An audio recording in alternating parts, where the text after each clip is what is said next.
ഇന്ന് നമുക്ക് മാങ്ങ കൊണ്ട് അടിപൊളി സാലഡ് ഉണ്ടാക്കിയോ അല്ലോ. ഇതിനായിട്ട് ക്യാരറ്റ് കട്ട് ചെയ്തത്, കുക്കുംബർ കട്ട് ചെയ്തത്, സവാള കട്ട് ചെയ്തത്, ക്യാബേജ് കട്ട് ചെയ്തത്, ഒരു മാങ്ങ കട്ട് ചെയ്തത്, ഒരു തക്കാളി കട്ട് ചെയ്തത്, കുറച്ച് ഒരു പച്ചമുളക് ആവശ്യമനുസരിച്ച് എടുക്കുക.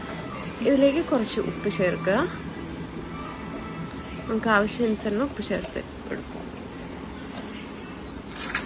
ഇതിലേക്ക് കുറച്ച് വിനാഗിരി ഒരു സ്പൂൺ മതിയാവും. ഒരു സ്പൂൺ വിനാഗിരി ചേർത്ത് നന്നായി ഇളക്കുക.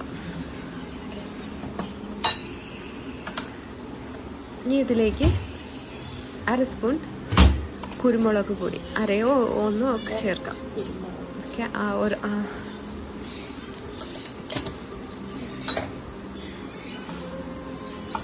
ഇത് നന്നായിട്ട് മിക്സ് ചെയ്യാം.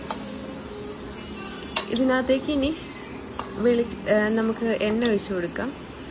കയ്യിലുള്ള എണ്ണ ഒഴിച്ചാൽ മതി. സൺഫ്ലവർ ഓയിൽ, ഒലീവ് ഓയിൽ തന്നെ വേണമെന്ന് നിർബന്ധമൊന്നുമില്ല. വെളിച്ചെണ്ണ ആയാലും മതി, കുഴപ്പമില്ല.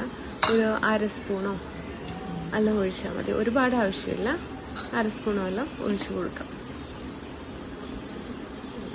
ഇത്രയും ഒഴിച്ചു കൊടുത്തിട്ട് നമുക്കിത് നന്നായി മിക്സ് ചെയ്ത് കഴിക്കാവുന്നതാണ്.